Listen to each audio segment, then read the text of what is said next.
Hello students, welcome to my class. This is Professor Vincent Osaya and this is the presentation of part 3 of chapter 8, Audit Sampling. Now, in the last session we talked about different situations, how we apply audit sampling techniques.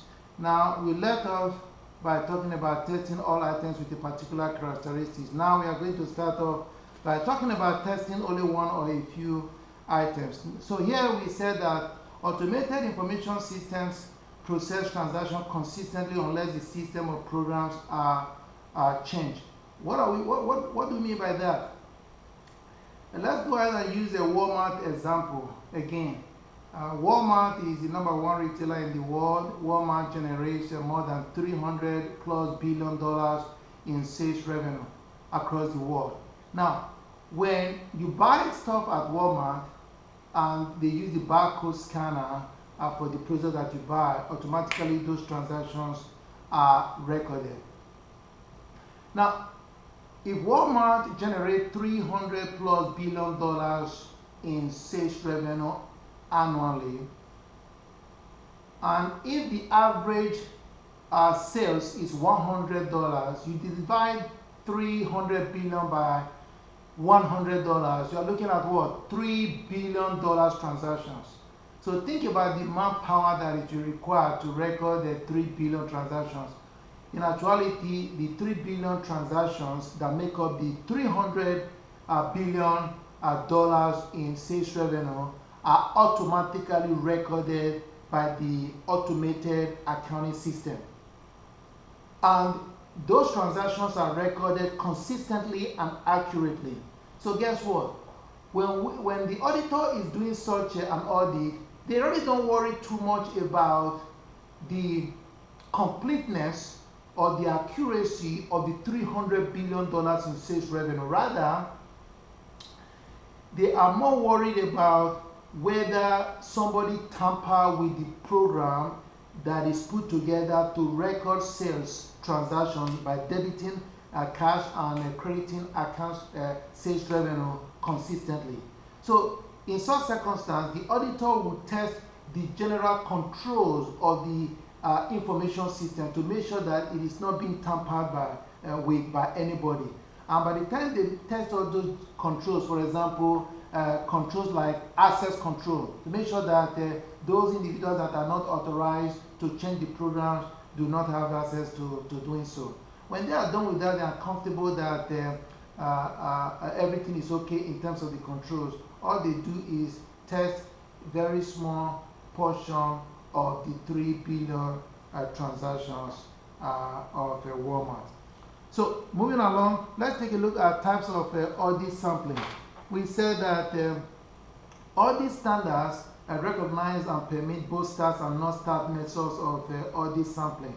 Now let's take a look at the first one, non-start sampling. So that's a situation whereby the auditor does not use statistical techniques to determine sample size, selecting sample items, or measuring the sampling rate. So what are we talking about here? So when the auditor wants to select sample size, or select the sample items, or measure the sampling risk, the auditor does not use different stat formulas or calculations in making those determinations.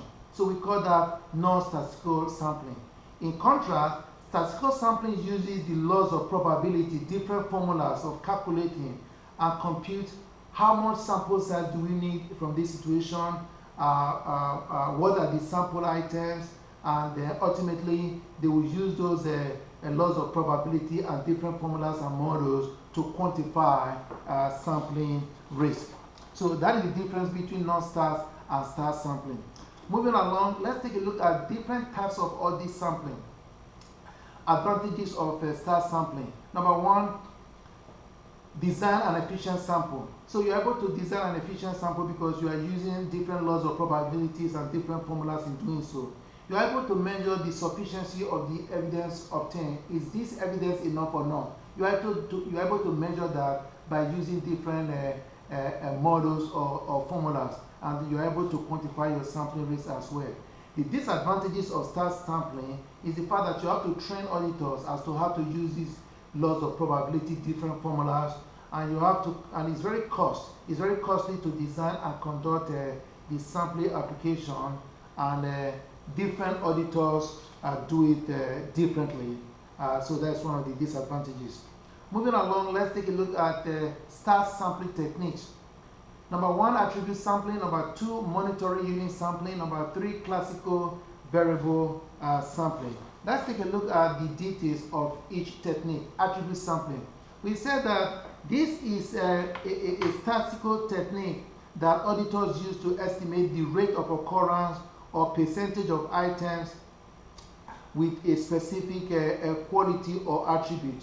So what do you mean by that? If you want to know the percentage or the rate of a control not being put into place or not being implemented correctly or not, you use attribute sampling. Here they say we use it to estimate the proportion of a population that possesses a specified characteristics. So that is attribute sampling. Let's take a look at the next technique. Monetary unit sampling. Monetary unit sampling, we are told here, uses attribute sampling theory to estimate the dollar amount of misstatement for a class of transactions or an account balance. Let me give you a real life example of how monetary unit sampling.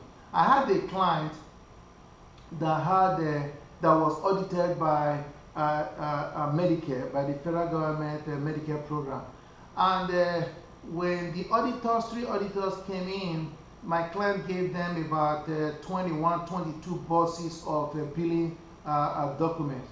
The auditors were there for 1.5 weeks or so, and they examined only 3 information or the billing information in 3 of the 21, 22 boxes.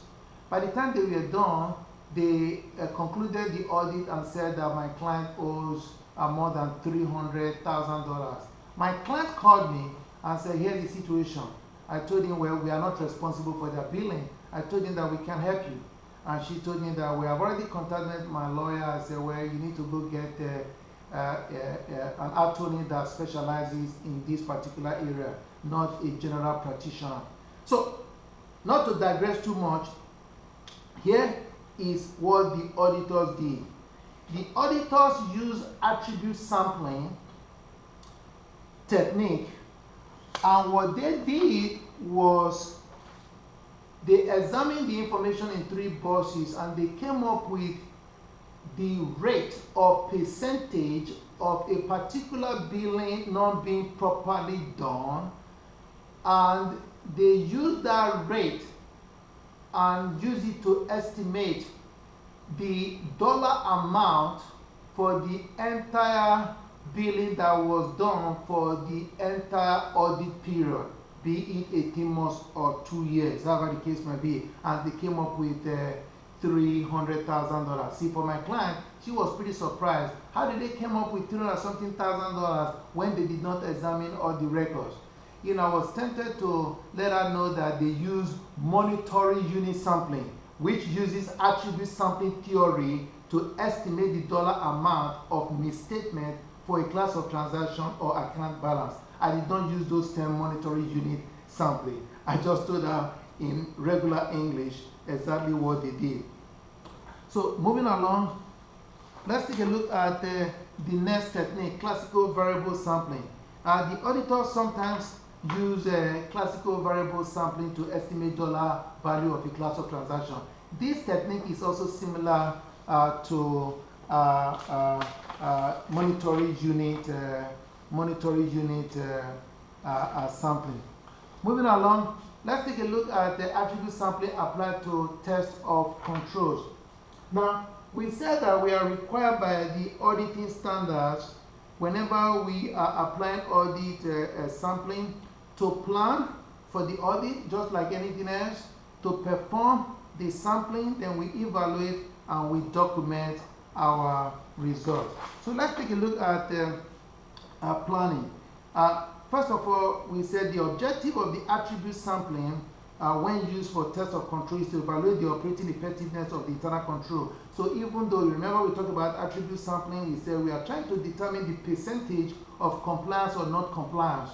So at the end of the day, what are we trying to determine? We are trying to determine whether the internal control or whether the control is working effectively or not. So we have to determine, first of all, the objective of the all this sampling that we are about to perform. Moving along, we said that all the items that constitute the class of transaction make up the sampling population. In other words, we need to define the population or all the items that make up the class of transactions. Then each sampling unit makes up one item in the population. The sampling unit should be defined in relationship to the specific control being tested. So in other words, the sampling unit has to be defined specifically in connection with the control that we are trying to test as to its effectiveness. Now, let's take a look at, we said that a deviation, then we have to define the control deviation conditions. So there's a deviation is a departure from adequate performance of the internal control. So we need to define what the exception is. What would constitute a deviation from the control that we are testing. Then, still talking about planning, we did talk about the confidence level. We said that it's the desired level of assurance that the sample result will support the conclusion that the control is functioning effectively. So generally, when the auditors have decided to rely on controls, we talk about the confidence level is set at 95%, then the sampling risk is 5%. Moving along, then we talk about the tolerable deviation rate as well. We said that the tolerable deviation rate is the maximum deviation rate from a prescribed control that the auditor is willing to accept and still consider the control effective. In other words, the auditor has to establish the rate of non-compliance that he or she is willing to tolerate in terms of the control that is being tested. Still talking about planning, we said the expected population deviation rate, like we said, is the rate the auditor expects to exist in the population. We also need to talk about expected deviation rate, what we normally would expect anyway. So that is the conclusion of our planning for the audit.